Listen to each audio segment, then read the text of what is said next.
Hello and welcome back. It's been a long time since I've posted something, but I'm back. This is the Diecast night, and that's a very special car. This is a homologation special, actually. It is an Opel Manta 400. This was meant to be produced in 400 pieces, but due to some changes in the homologation rules, it was produced in 245 pieces, if I'm not mistaken, due to high demand.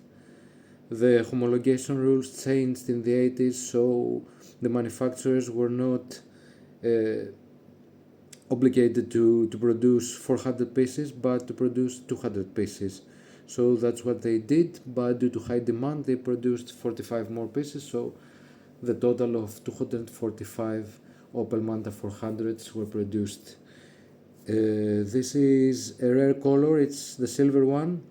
As you know, most of them were finished in white, but this is silver, and of course this is an actual car, this came like that. Also, what makes it special as a model car is the fact that it is produced by Revell, which no longer produces 118 scale cars. They specialize in plastic model kits in 124, 125 scales, so that makes it rare in my opinion. It is made of die-cast metal, of course it is 118 scale, and without further ado, let's take a look at some of its features, some of its details, starting off with the engine bay. As you can see here, this is a very well detailed engine bay for the time it was produced. Keep in mind that this car is almost 20 years old. It's an older casting. There is a full engine, it's not a half engine just like the Norevs do at this time.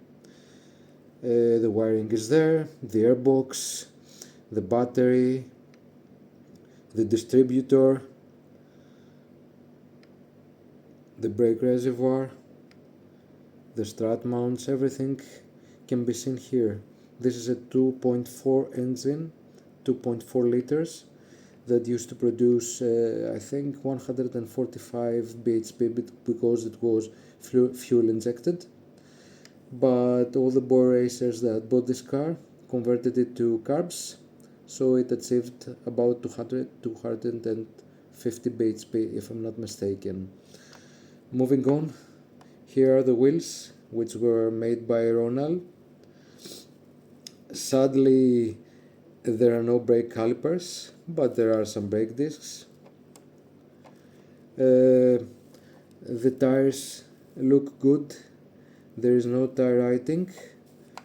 As you can see, here's the thread. That's it. Very basic thread. And they're a bit staggered on the back, if I'm not mistaken. Same story on the back here. Let's move on, seeing the front. This does not have the Moret style headlights, it has the straight headlights. The indicators are amber and they are separate pieces. There is a license plate, an old German license plate, and the 400 logo, which makes it more special. The badge is not photo etched, it's just a decal, but it's well done. Moving on to this beautiful interior, as you can see, this replicates the stitching that had the Opel logos, the glories of the 80s. The seats are very well done. A bit plasticky, but good effort by Revell, in my opinion. Let's see the interior. The interior, of course, is plain black. It's an ocean of black, but the gauges are there.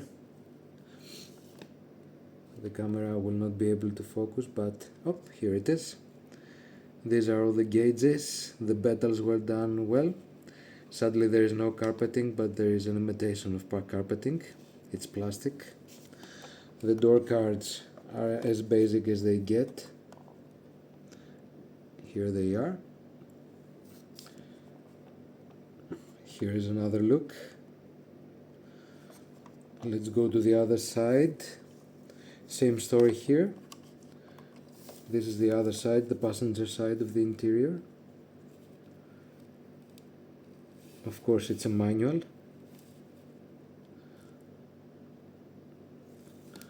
Same story here.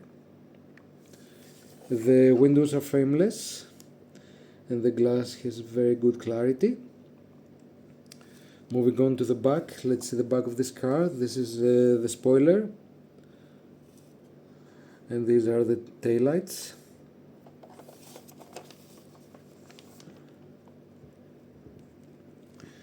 There is also a 400 badge on the back, a big muffler, and the license plate, of course. Let's close the doors. The doors, sadly, on this model are not very well done. They are very hard to open and really hard to close. These are the mirrors. The mirrors are very well executed in my opinion. These are the decals on the side, black and yellow, classical Opel. Okay, here. Of course, the highlight of this car is these wide arches. This is a wide body kit, of course, for the homologation, and it makes the car look very, very aggressive, as you can see, on both sides. I'm a fan of the silver color. Of course, I like the white color, but that's a very special color in my opinion. Let's take a look at the front. I like the way that the front looks. It looks very aggressive with these arches. I think that in the 80s this was a dream car and everybody wanted to have the 400, so they bought this as a simple basic spec car and they all had it converted to this body kit so that it looks cool. Let's move on to some of the other details of this car. Let's see it underneath. I like the engine. I like the gearbox and the fact that they bothered to do all of this. You can see everything here. This is the other half of the engine. It's kind of complicated. It's a bit basic in some areas and it's a bit great in some others. Here you can see it says 118 Opel Manta 400 Revell, made in China, of course. What else is there to see? This is the bonnet. The wipers well done, okay. In my opinion, the dashboard is okay. Here I'm missing the antenna. I have the antenna, but I'm not going to place it. I'm not, because I think this will be lost. Also, I should mention that the paint finish is not great, but of course this might have to do with the fact that this beautiful car is a very old model, so this might have to do with it. It has a bit of paint rust in many areas, such as the back here. I'm not sure if the camera will be able to focus. Oh, yes, here it is, as you can see, right here, and some other areas. But this adds up to the character of the car. This does not bother me. I feel like that I have this special model. I know that Revell also produces this car, but trust me, it's not the same if it's not opening. If you cannot admire this beautiful engine bay, it's not worth it for me. So that's it for this video. Of course, it's not a long video, but you get the point. Hope you're all doing well. I like to hear your comments and thoughts about this car, and I'll see you on the next one. Bye bye.